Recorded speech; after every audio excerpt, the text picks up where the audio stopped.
All right. So we've been working on really loosening up the low back and letting the low back do what it's supposed to do in Tai Chi so that it takes the strain off your knee. And it also improves your balance. If everything goes to your knee and you feel knee pain, it's going to be really hard for you to do balance poses. So let's do that again. Well, so if you guys have a chair handy, we'll do a little bit of chair just because it brings a very clear focus to the pelvis and to the sits bones. So you kind of get a sense of what that is and how that regulates your balance a great deal. All right. So I'm setting myself up a little bit more for chair.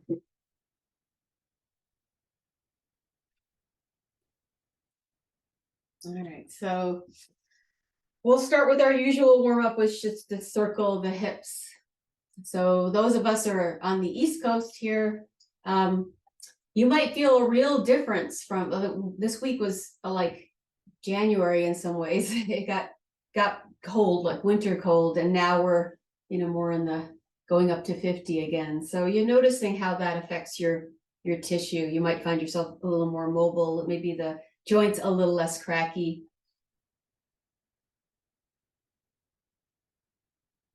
I'm placing my hands wherever I feel I need the extra support and awareness. So my hands are in my back today.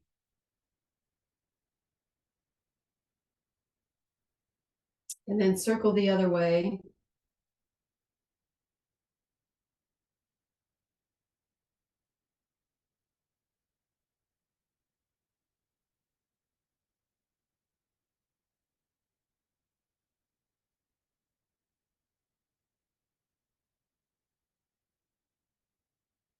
And then bringing the feet together and bending the knees and circling there. And here, I'm not making a big deal about going forward in my knees. I am trying to release and kind of flatten my low back a little bit. So my back is getting stretched out. And I'm just kind of doing a gentle circle with the knees, which is basically circling my ankles, down into my feet. And the knees are together, so the knees are supported, the medial lateral support, bracing one against the other. And I'm working on letting that low back lengthen. So I have a nice long tail and it's being pulled into the earth, and then circle the other way.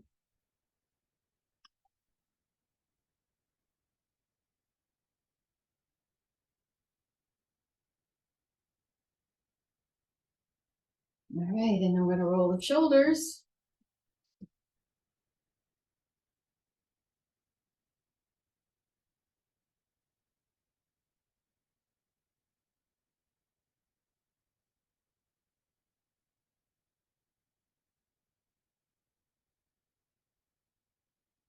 And roll them the other way. And as the shoulders relax and release, you might bring your awareness more to the midline, into your spine, into your ribs, into your sternum. And noticing that all moves as well.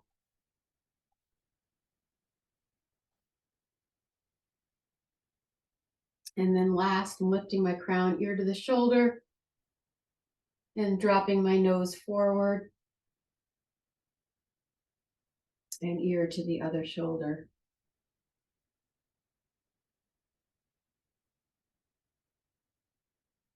Again, always easy with the neck in the morning.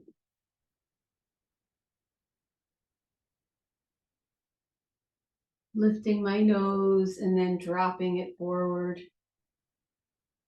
And lifting and dropping.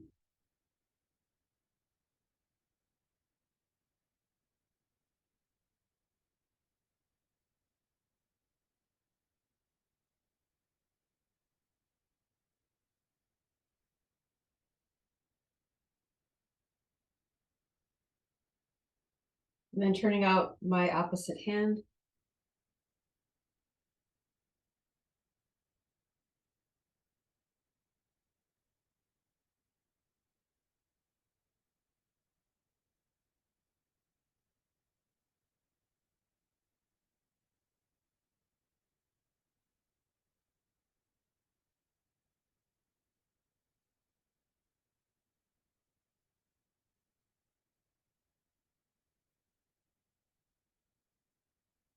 All right, so we've done that basic rotation and circling and moving awareness.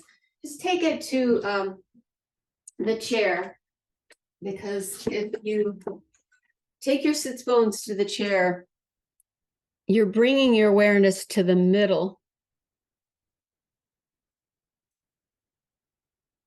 So I've been doing this lately on this morning class, and we do a whole chair class that just focuses on trying to open up the body through the chair. But I do recommend, to have handy a chair that is, this is a short chair. So the thing that's nice about a short chair is that it really releases this hip joint.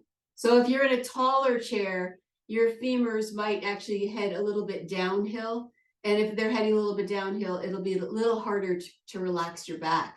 But with your knees kind of more level with the hip joint, you're going to be able to lengthen the low back. So one of the tricks is to have a decent chair. If you end up doing chair work, you don't have, a short little chair like this. This is like a nursery school chair, and I'm not very tall. Is to get a chair at least that has a firm seat, so you actually are feeling the bones of your sits bones, and you can feel that.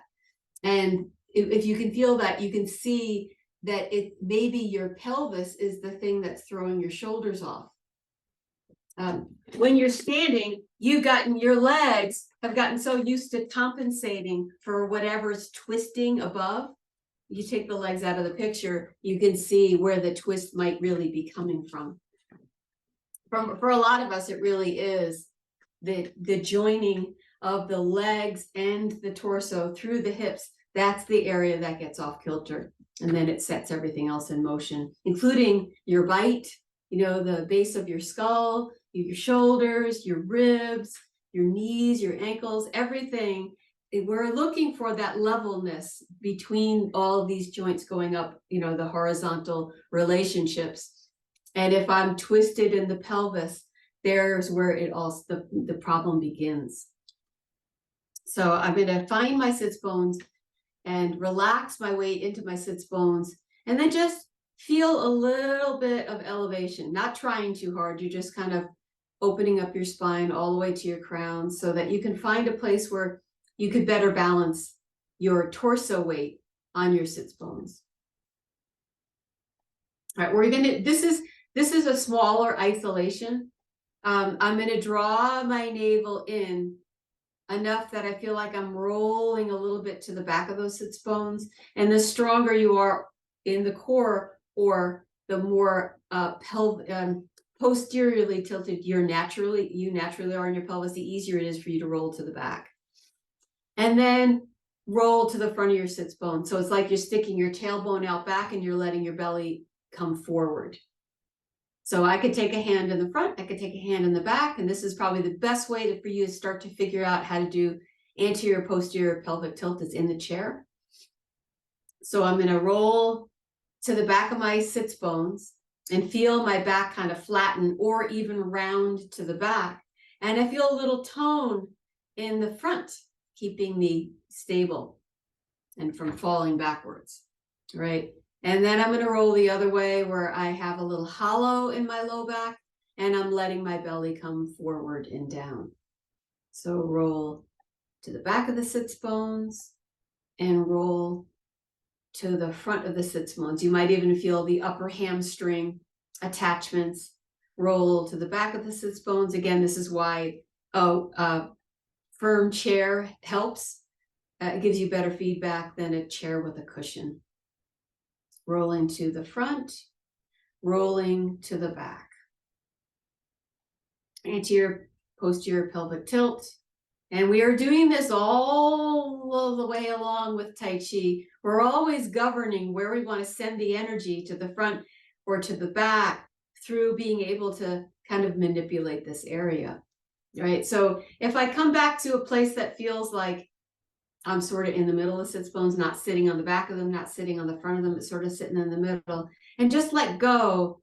When you let go, the feeling is, over time, it may not happen today, that you can release upward through your spine. Once your pelvis is level, it's easier to release upward through your spine.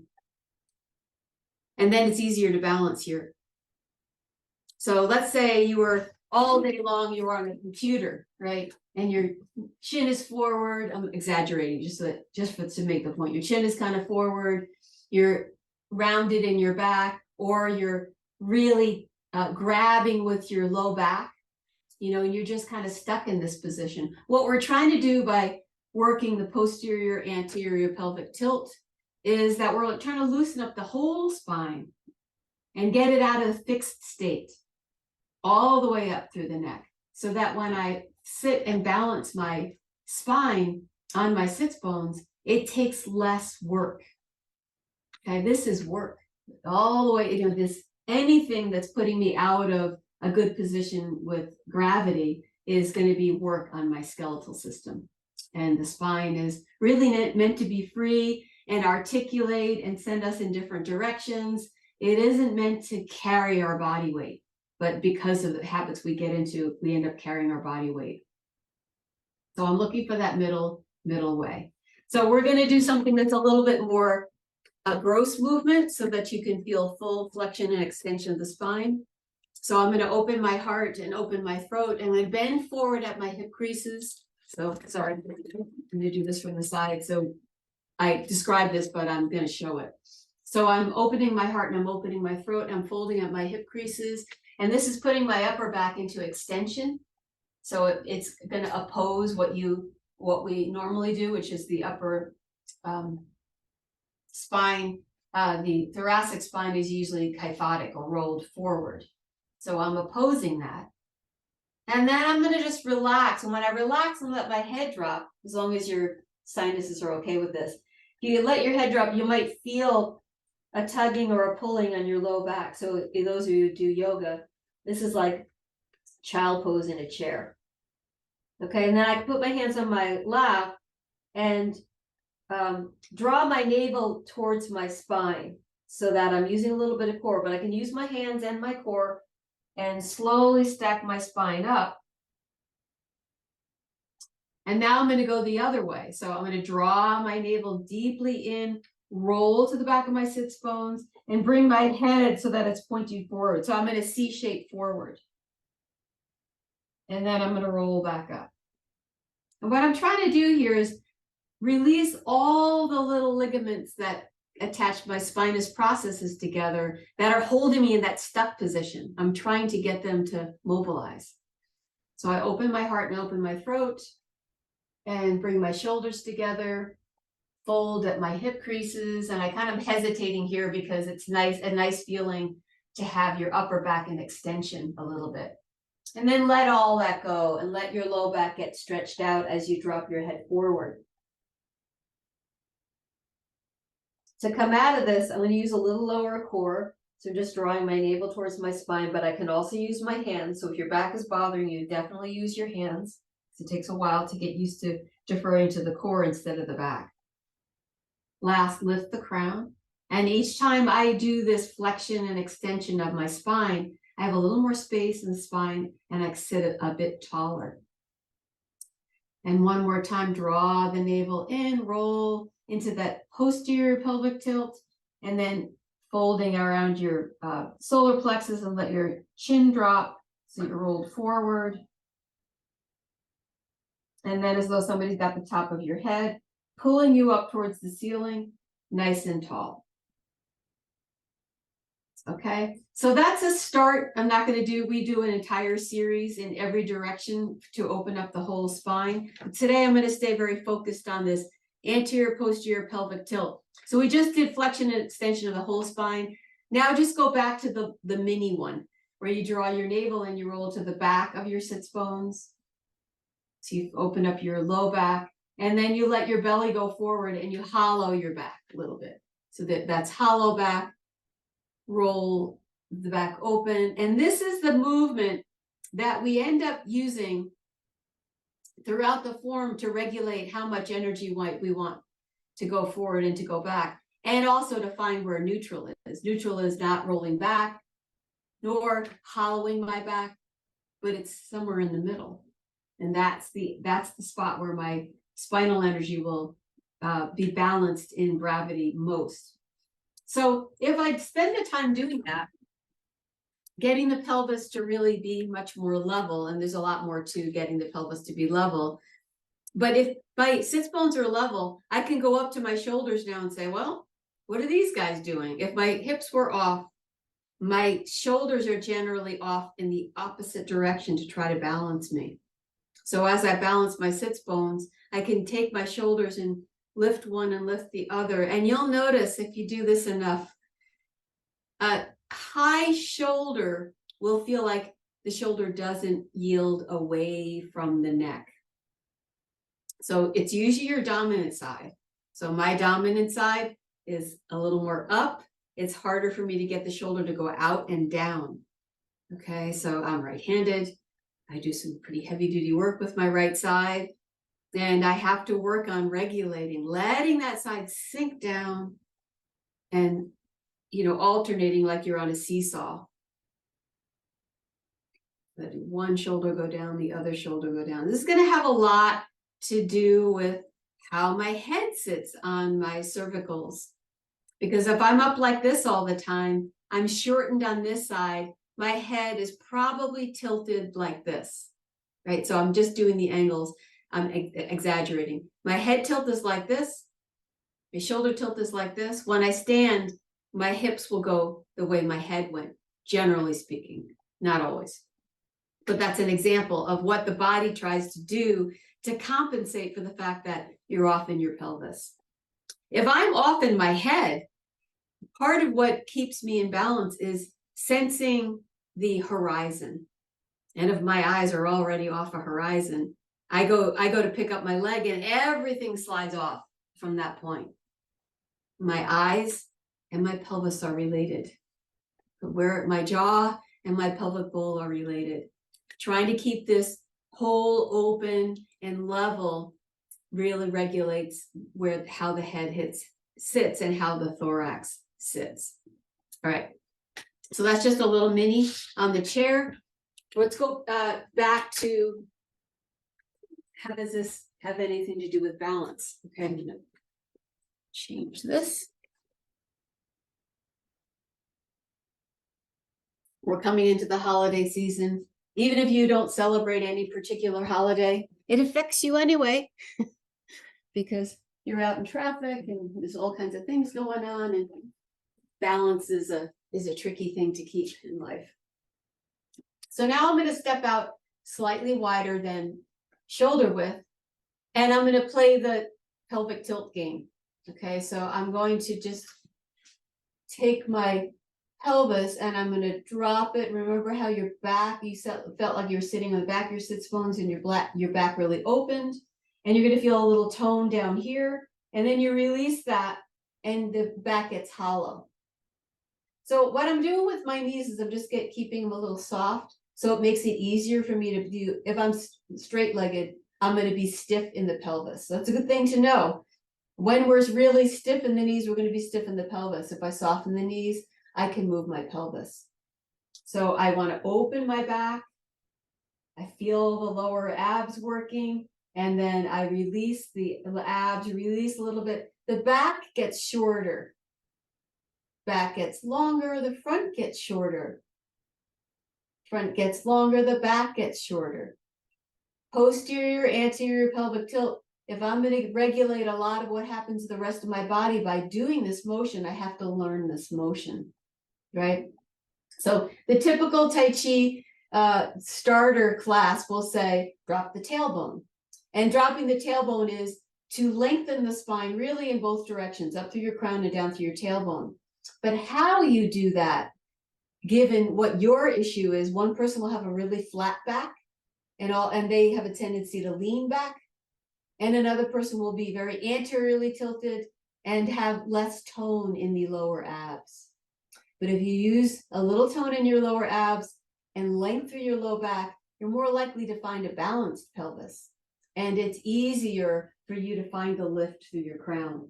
Most of our crown lifting actually comes from regulating here. So I know that at the beginning of Tai Chi, I try to push my neck up to lift my crown, but it was actually taking the pot and you know, so if I had, this is an old plant, but if I have this pot and the plant is going to grow up straight out of the pot, relatively speaking.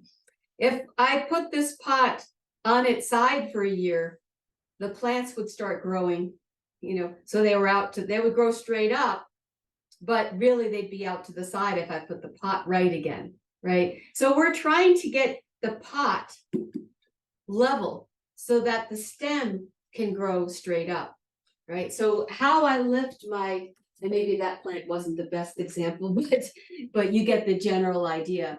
If I want to lift my crown in Tai Chi, I have to get the pot right. I have to get the pot level, which also means left to right. So we're going to do a little lifting of one hip and dropping of the other. And you may notice that one side is easier to lift than the other side, because the side that's easier to lift means that's the side that's sort of lifted in your daily life. But if you go through this motion, you start to learn that about your body. Right? So I know that my left hip likes to lift because my right shoulder likes to lift. And so I'll feel more tightness around that left, stabilizing hip. So just trying to find level by sending yourself more extremely in each direction, and then coming back to what feels like. And you have to kind of use your hands to feel like, does this feel level? Because your hips are used to a certain way of being, and that might feel level to you, right? And then you put your hands there, no, this hip is down, this hip is up, and you have to bring it to level, right? So level left and right, and then not anteriorly tilted, not too posteriorly tilted, but your sits bones, which you felt when you're sitting on the chair, driving straight down into gravity, level with one another. Okay, that's the potted plant being level, so that the spine is free to float straight up through my crown. Okay, so we're going to work on just having this flexibility of my low back. So I'm going to stand straight for a moment, put my hands in my low back, and I'm going to say this in a different way because we don't have the feel of the sits bones. Let your back soften as though it's moving back to meet your hands. As you do that, your knees will bend slightly because your femurs are driving into a forward angle. Okay, so it's like I'm sitting on a stool and I want to rest my low back. So my low back is opening. I'm going to just show you what, because I have a very good example of an anteriorly tilted pelvis. So when I relax my back open, it goes more flat, and then my knees bend. Okay, so that's going to allow the spring of my spine to lengthen. So I relax my back, and of course I'm going to feel a little more tone in the front. If you're posteriorly tilted, that is, you're already flat and you relax back, you might find yourself leaning backwards.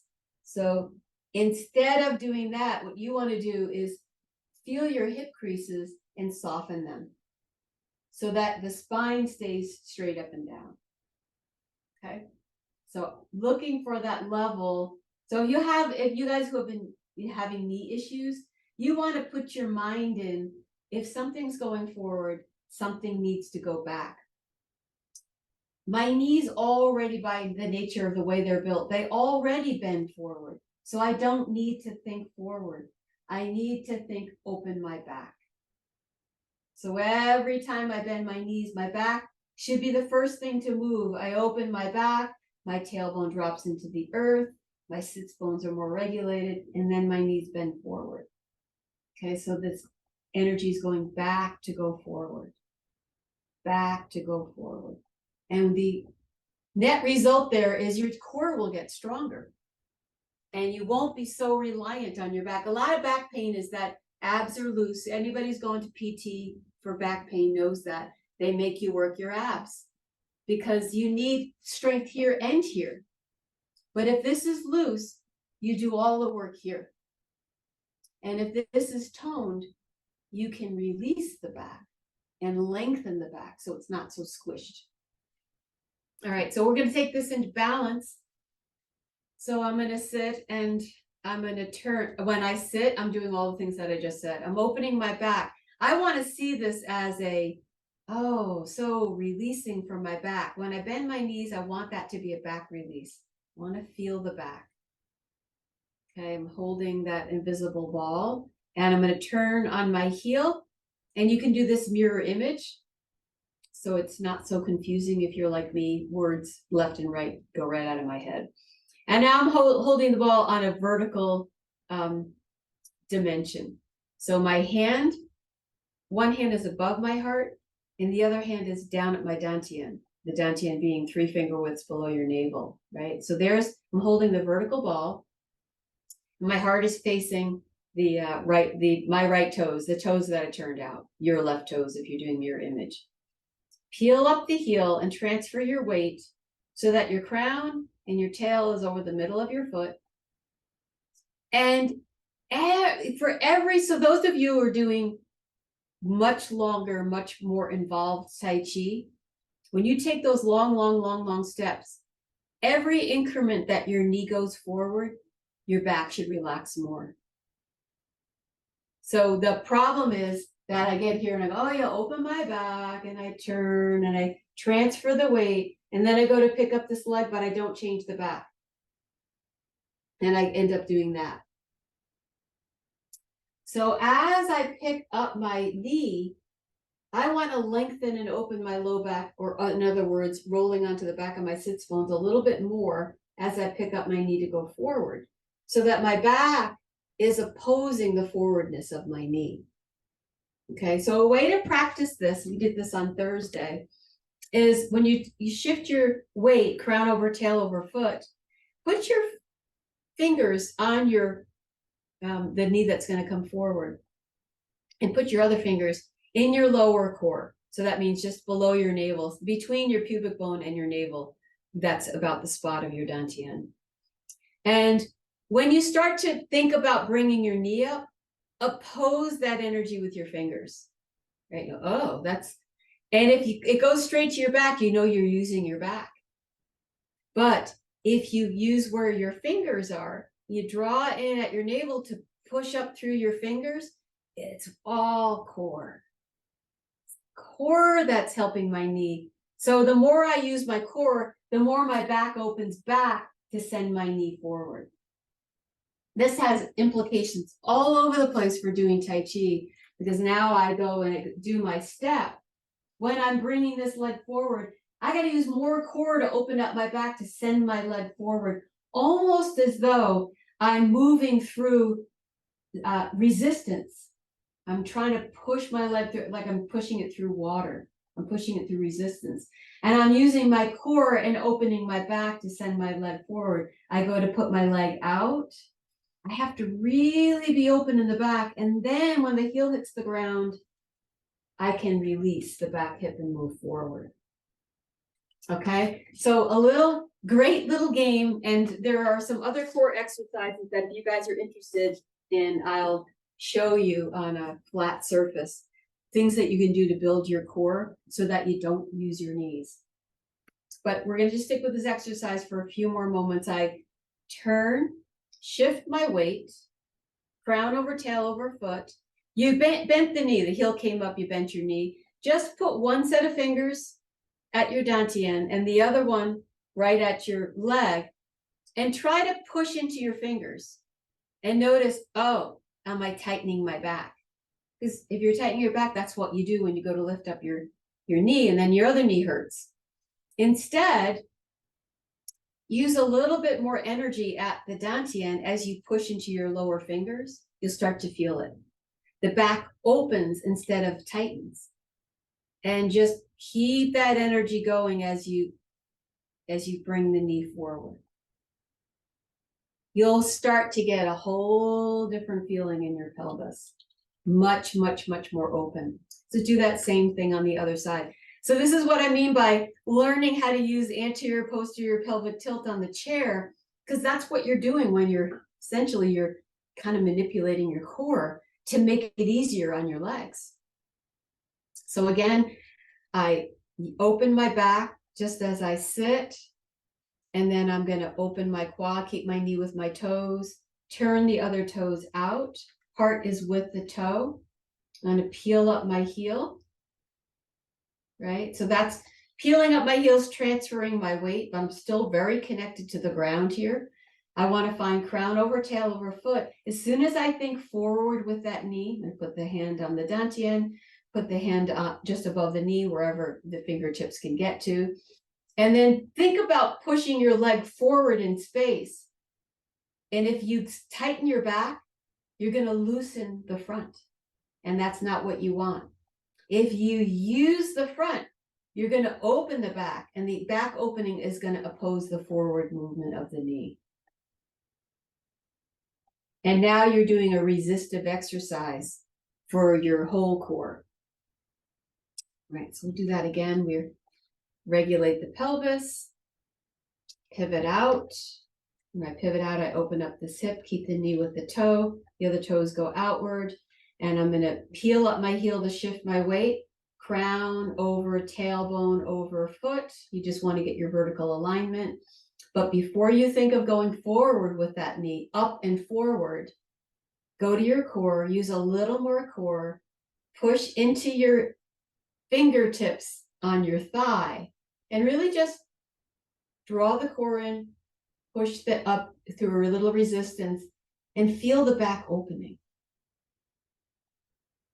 That's way stronger than clenching and tightening the back every time you go to pick up your leg. This is my back picking up my leg. And then my back is short and my belly, my core has nothing to do with it. It's not getting exercise. The back is being impinged and nobody wins.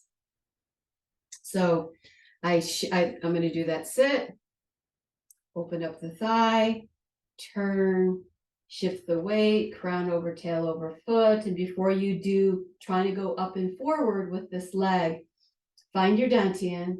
And it's not like you're sucking your guts really hard. It's just that you're feeling some tone there. And this is where doing the exercises on the chair is going to help, because knowing how to posterior and anterior pelvic, do your pelvic tilt in a tiny motion is going to bring on your core. Okay, so then I'm going to use that lower core and push into my fingertips. And see how good you are at trying to keep your balance with a little bit of pressure from your fingers. You're going to notice how much more core you're using and back opening that you're doing.